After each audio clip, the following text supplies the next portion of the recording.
You want me to go under this or go above it? I don't know, you're the captain. Okay. All right, we'll go under it.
Okay, I have just arrived in the gorgeous town of Eugene, Oregon. Now, what I'm doing here is not to go check out this lush greenery that we see around here. It is very green. I've been given an opportunity, which I would probably put in the category of once-in-a-lifetime opportunity. And I look back at these opportunities throughout my life, and I shake my head because I'm in no way skilled enough to experience some of these opportunities.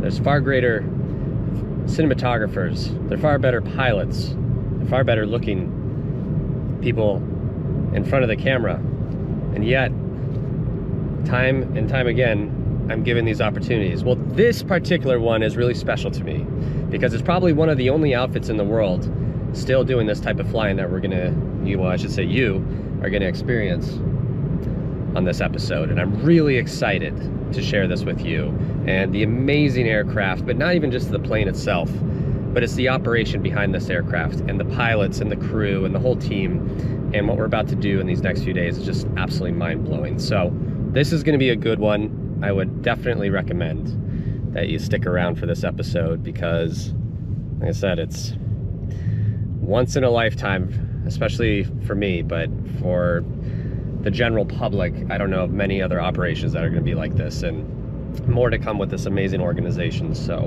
buckle up for this one.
You just got essentially a big stick. Just a dipstick. That's all it is. How many gallons are you checking for each side? Well, we've got 275, and we filled up today with 600. 600 gallons. Yeah, 600 total. Wow. Yes.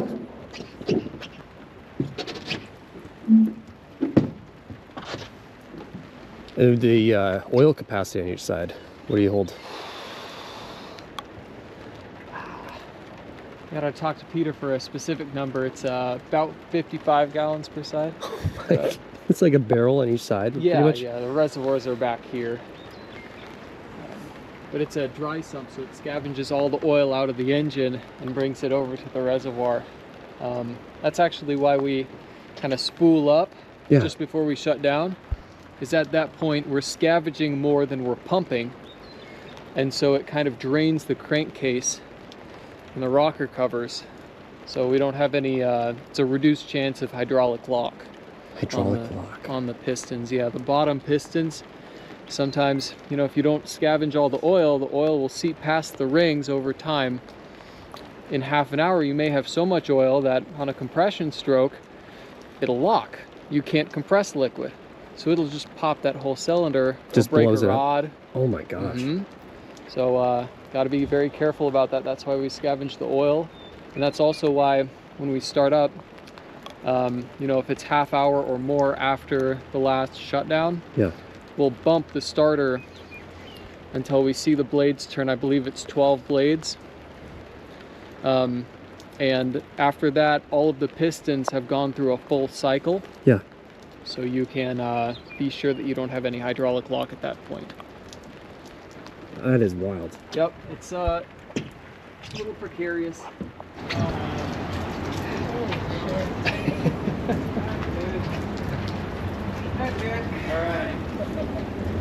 Oh, now it's going backwards.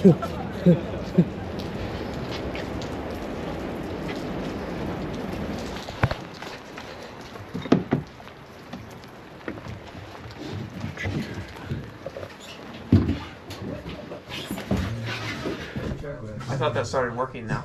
Now I keep popping up. Now it's clear. It's pretty nice out there now. Fuel oil caps, they're secure, I checked. Nose link is connected. Gear pins are on board. Control locks. Hatches Are closed. tail stand In the hangar. air stair is closed. Circuit breakers, All but the bill. fuel quantity, 275, 275. fuel valve. Both. On both. Okay, fire extinguisher. It's centered and not old. Master switch is on. Firewall shut off. Open. Open. Okay, fire warning. Right. And left. Okay, electric hydraulic pump. Ignition. Got the brakes coming. Brakes are set. Seat belts on. Don't care. Don't got. Start check. Start check. Park brake is set. Throttles. Are set. Booster pump. Start at the right. Okay, it's clear right.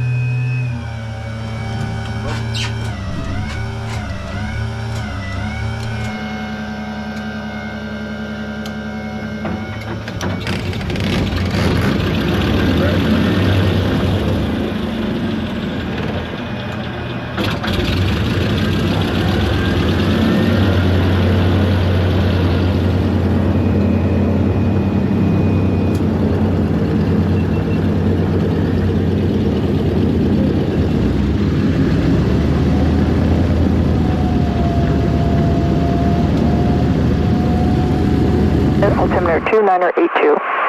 Simultaneous approaching use. ILS runway 16 right, landing runways runway 16 right and 16 left. NOTAMs, frequency 124.15 out of service. Taxiway Alpha 3 elevated. Runway 16 right, ILS inner marker out of service. Runway 16 right, field conditions. 555, 100% wet at 0140 Zulu. Windsock segmented circle light out of service. Flow conditions to San Francisco and Seattle. Advise on initial contact, you have Lima. Lima. Yep. Okay, I'm going to come up 1700. All right.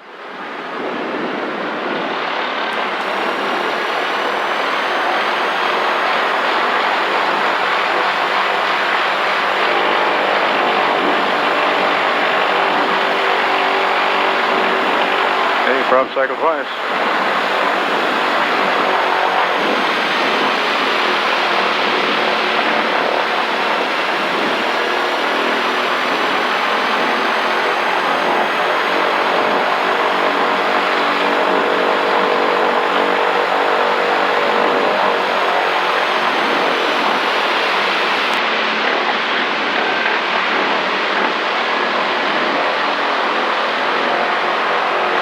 Press the button when you're ready. Load. Drop. Unload. Load. Drop. Unload. One more time.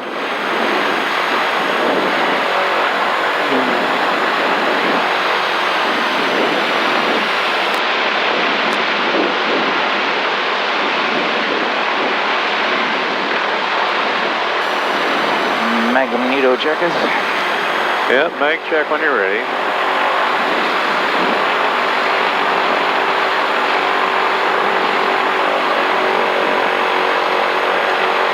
Mag check. Okay. Fully mixture's rich. Okay, run check is complete. Stand by before takeoff. Before take.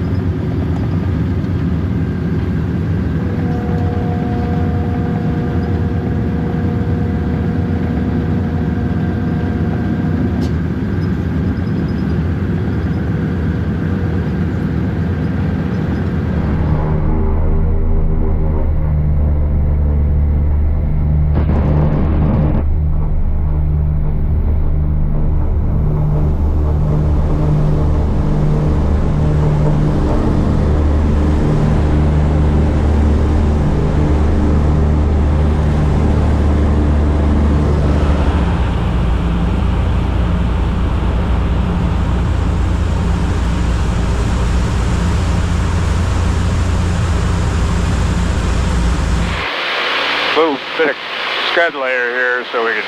You want to drop down to 17? Yeah, slowly. Okay. As long as... My airplane does, yeah. And it has no anti-ice, so. Yeah, you see way down there now, but got just a little scuddy stuff here. Okay. So what would you say is the most challenging part of flying this plane? Of all its characteristics, what would you say is the one that is... Well, just getting used to how heavy it is on rudder, Yeah. and what do you have to do to be coordinated in flight. And right when you know, Peter told me a long time ago, right when you got it where you need it, all trimmed up, it'll just say, hey, I'm done. I'm going somewhere else. And it will. Wow. Now you just get right on it, you know, and put it where you want it. And with, you know, water landings and any of those, are there any quirks with trying to get this down on the water? Or, you know, at what point is the water by the book too rough? Well, they say 2 feet, but I think 2 feet of... Look out. we were in Grand Cayman. It was about 2-footer. Beat the hell out of the airplane. Really? You want me to go under this or go above it? I know, you're the captain. Okay. All right, we'll go. We'll go under it.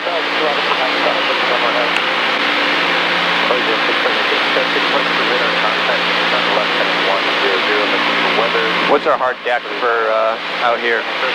Water? Water. And it'll hurt if you hit it. This little deal is kind of a one and done deal, but you're good if you just kind of shallow out that descent. Because now you got slant distance, you're good. Okay.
2 feet of swells. Yeah, so the swell you see out the window is going to be one hell of a ride. Oh, don't want to go there. No. Like with that right there? Yeah, and the frequency is too close between the swells, so you'd probably break a wingtip. Yeah, you do one and done on that. Because the wind is from the south, so you'd be landing kind of parallel to the swell, which is not a great thing. Now you see that bluff on the north side. Yep. I believe that's where we're going. That one little butte right there that's kind of protruding? Yeah. Okay.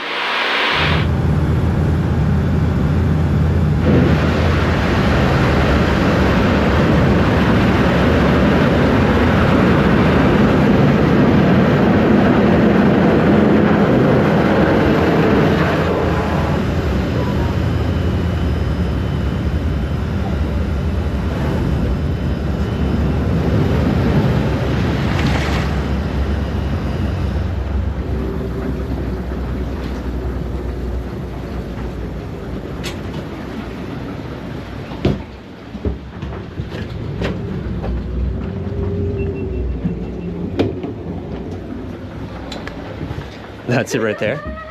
All right, what are you two swimming in? I'm a bathing suit, bottoms on, and a tank top. Okay. I just got my shorts. Good luck. Yeah, thank you. That's all I... Well, as soon as you're ready.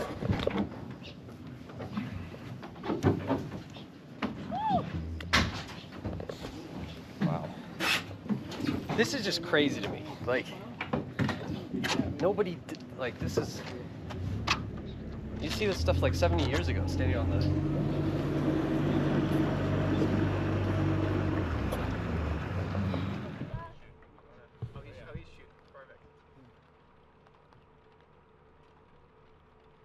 There you go. Perfect. Okay. 3, 2, 1, you gotta go. Oh, it's not bad. I'm from Canada. Woo! You can feel the like drift. You got it? Yeah. That's perfect.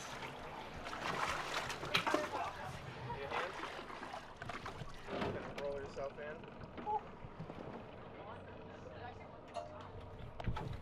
See you back at the hangar, Tanner? Yep, I'll be back. All right. See ya.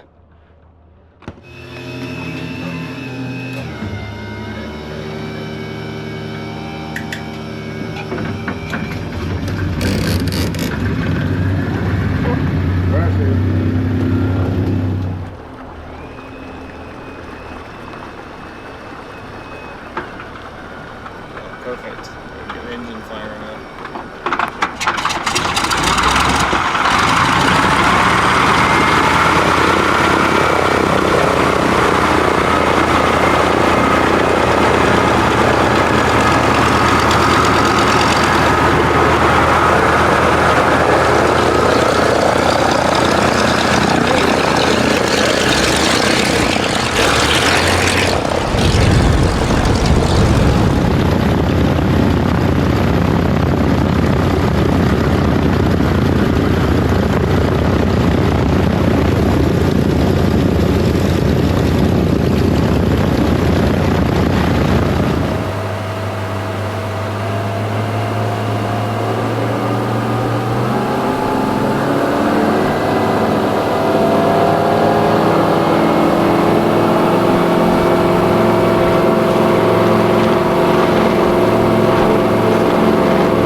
So you got nose trim, you have elevator trim, and got rudder trim Rudder trim right and there. aileron trim.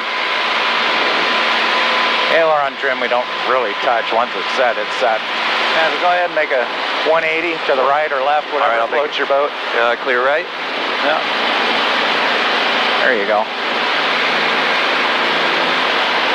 And use your butt ball, you know, feel it in your butt. You can feel the tail going left and right. Just keep the tail behind you. Looking good. You want 180 to the right? Yeah, head back south a little bit.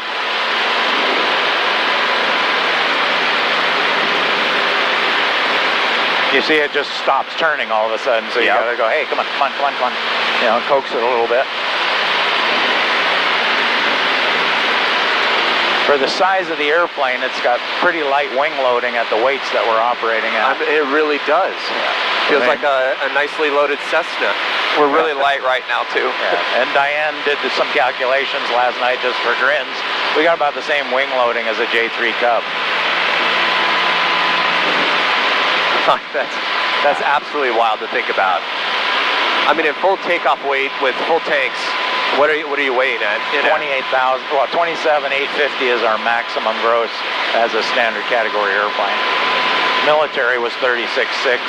And you really notice it when you're really loaded up? Oh yeah. When we're heavy, it's a different airplane. If you try and bring the wing down, you better step on it at the same time. You know, anytime you're moving the aileron, you're stepping on the rudder. See, my nose isn't wallowing.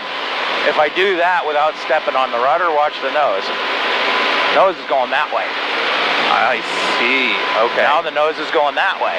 And so what happens is people will get on final and they start doing this, and the nose is going all over the place. I'm going to make everybody sick, so I'm going to stop. Yeah.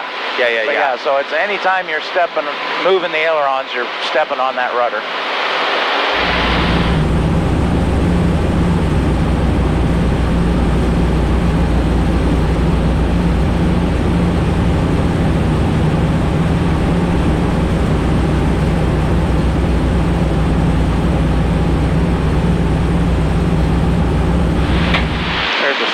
Gear down, heard the snap.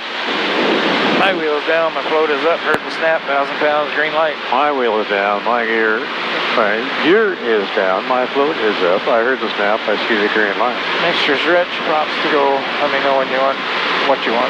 Southwest 1261 Eugene Tower, runway 16 right, 1280 at 9er, clear to land. Left crossway. Clear land, 16 right. 90 knots. Okay, thank you.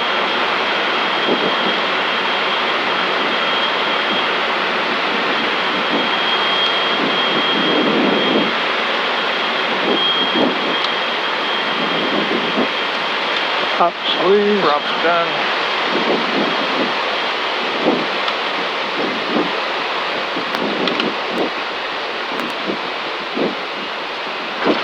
Nice.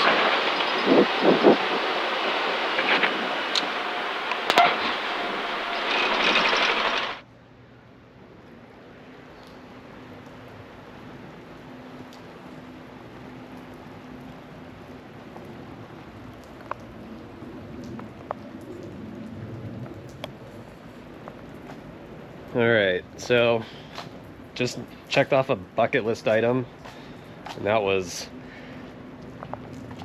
flying a PBY, landing a PBY in the water, which is a rarity, and then getting to climb onto the wings of a PBY and jumping off of it into the water. Can't even fathom how incredible experience that is. You see these photos back in the late 40s, early 50s of people converting these to luxury floating yachts. And there's a photo of Time or Life magazine did an article with people on the wings and living in these. And it was timeless. I mean, it was literally an era that I could only dream of experiencing. And well, today, jumping off this into the water is one of those experiences. So I don't have a lot of words. It's one of the most amazing experiences on the aviation side that I've yet to experience. In the history of this aircraft, we'll get into depth of that as well.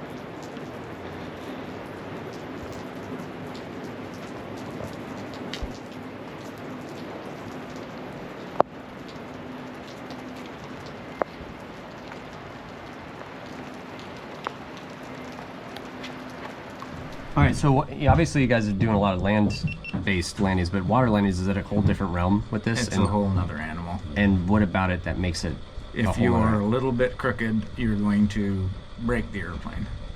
And if you're not, as you saw, I was a little slow and I had a little too nose high, so it gave us a pretty good skip. And on the second one, profile was where it was supposed to be, about 6 to 10 degrees nose up. And then it just settles right on. So how did guys judge, like back in the day, landing on seas? I mean, because this primarily was used They usually broke the airplanes. Really? Yeah. Yeah. So they would at least rescue whoever they were rescuing. Yeah. And have supplies and stay afloat, and then a ship would show up and rescue them, and then they'd scuttle the airplane. What would break on the plane usually? The weak point? A lot of times you'd knock the floats off. Really? Yeah. And they used to carry golf tees and pencils, because if you popped a rivet, golf tee is a 532 rivet, and a number 2 pencil is the same diameter as a 3/16 rivet, so they just shove them in the hole and break them off. And it would work? Yeah. For temporarily? Yeah. And you will pop rivets. We landed on Lake Erie at probably the maximum, 2-foot swell is what this is limited to, and we landed on Lake Erie and we popped some rivets and we all smacked our teeth and bit our tongues and went, nope, not doing that again. Is it noticeable when you hit? Does it make a distinct sound when you hit? I mean, oh yeah, just bang, bang, bang. Like, wow, we're not doing that again. And I've asked this before, but with crosswinds, how do you handle with crosswinds with these, with this big of a wing surface area? A lot of aileron, and if it's really bad, you can split the throttles and drive one engine. Yeah. But it's a handful. So it's definitely a team kind of effort, and yeah, it's nice to have somebody there who can, help you. Yeah. With the way the brakes are on this side, on my side, my left brake has more authority. On his side, the right brake has more authority because you're going through a cable system. So my right brake has a lot of cable play in it, and his left brake does. So sometimes right turns, it's like, hey, you want to hit the brake. Yeah. How hard is it to taxi on the ground?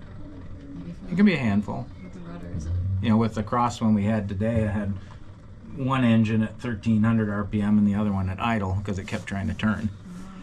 So. All right, well, we got Coy here. He essentially gave me the opportunity to fly this incredible airplane, and I don't really have a lot of words, but I'm going to ask him some questions because he has a lot of words in detail about this amazing machine. So, Coy, what exactly is this? Sure, so this is a PBY Catalina. This is a 5A model, so the amphib that has the addition to the landing gear. This aircraft is probably one of the most underrated in World War II. Not a lot of people know about them, but they served in every theater and they were vital. I mean, they found the Bismarck, they found the Japanese fleet at Midway, they rescued the survivors of the Indianapolis.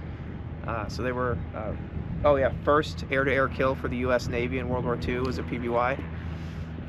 First bombs dropped for the US during Pearl Harbor, they dropped on a Japanese sub. And this particular one has some wartime history. I mean, it sunk a U-boat. Yeah, so this was with the Canadian Air Force, and it served up in the North Atlantic out of Iceland with the 162nd Squadron. When it was there in 1944, they came upon U-boat 342 on the surface, and they strafed it, killed the gunners, came around and dropped 3 charges. One of the charges hit. They came around again to launch a torpedo, but it got stuck on the wing and wouldn't release. But charge hit was good. U-boat went down with all hands, and the PBY circled for 3 hours to confirm the kill with oil and debris. My gosh.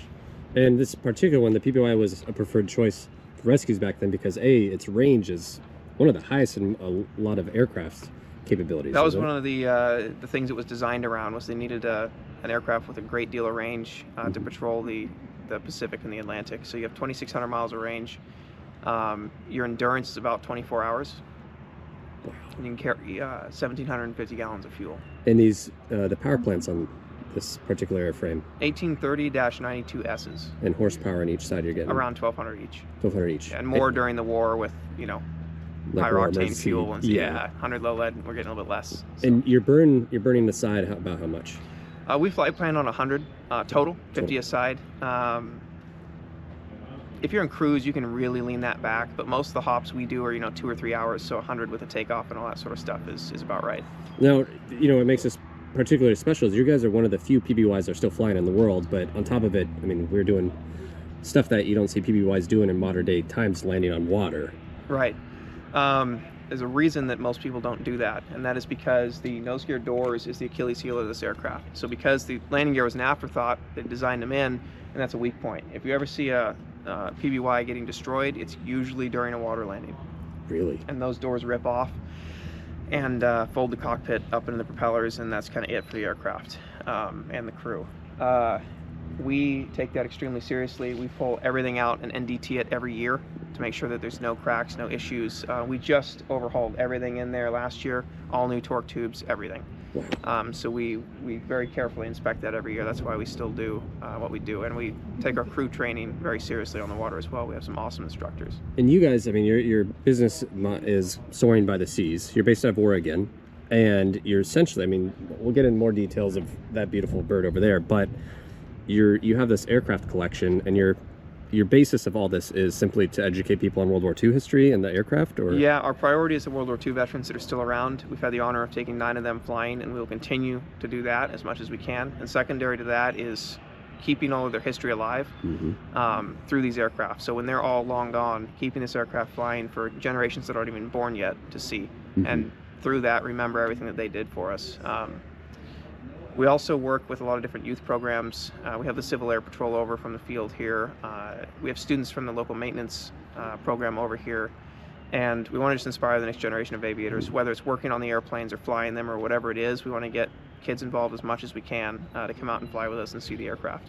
And you've done some crazy adventures in this one, but I mean, to really give the audience just a grip of what you guys have done. I mean, you've flown Cuba, engine outs in Cuba, and sure. So the initial trip over, the first trip I did on the aircraft was France to Oregon.